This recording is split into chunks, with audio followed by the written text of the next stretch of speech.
I believe that many of us were shown these documents over the years so that later we would talk about it. I mean, how can you keep the existence of extraterrestrials, if they were real, a secret?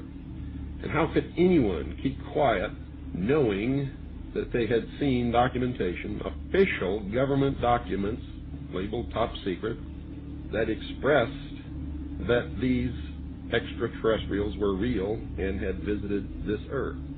I wanted to know just how true all of this was, and I began a program of research to find out if extraterrestrials were real. What I discovered was amazing. What I discovered, ladies and gentlemen, is that there has been a plan in existence to create an artificial extraterrestrial threat to this earth in order to create a one-world totalitarian socialist government.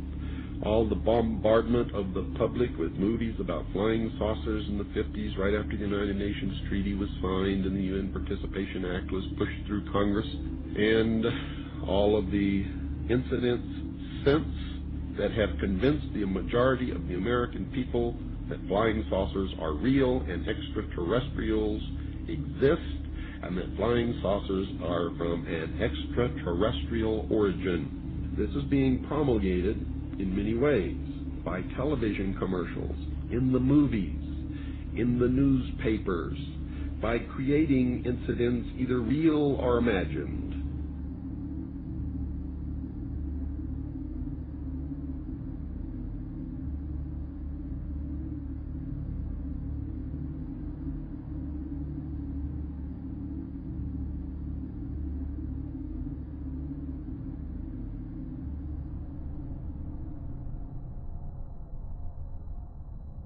I mean, how can a nuts and bolts spacecraft, you know, two objects that are supposed to be made of metallic steel, fly into each other at thousands of kilometres an hour, become one object and then fly off in another direction?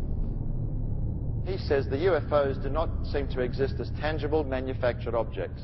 They do not conform to the natural laws of our environment. They seem to be nothing more than transmogrifications tailoring themselves to our abilities to understand. The thousands of contacts with the entities indicate that they are liars and put-on artists. The UFO manifestations seem to be, by and large, merely minor variations of the old-age demonological phenomenon.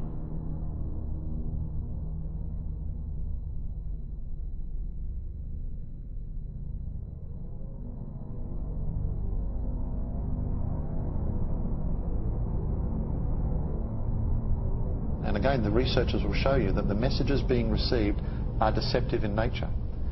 They will tell you things like, well, you know, we've come from Venus or Mars in the 60s. That was the messages. Well, we now know that's impossible. Now they say they come from Sirius or Orion or Zeta Reticuli or somewhere far off, where we can't test those claims. And that's the problem. And some of the stories they've told us, like that, we know to be demonstrably not true. And if someone comes to you, Chris, and tells you a story and does all these things and says, I'm here to help you, but then does brutal things to you and then lies to you, then I don't think trust is a good place to start.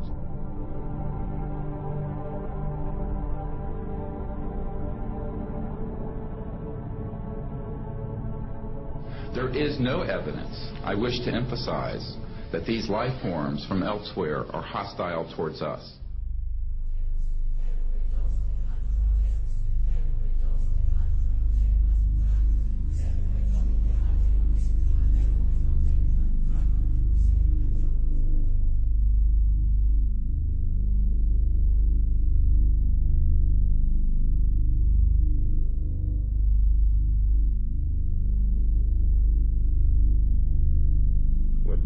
Way to implement a plan to bring about a one-world government than to create the possibility in the minds of the people of the world that we are being threatened from some other species, from some other planet, and do it in a way that if anybody questions it or challenged it or wants to talk about it publicly, that they are ridiculed.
my mind balked at the idea of believing that maybe all of my friends and all the bloods, innocent blood spilled by all my friends, and they had died at the hands, and the altar of corporate greed by a bunch of occultists.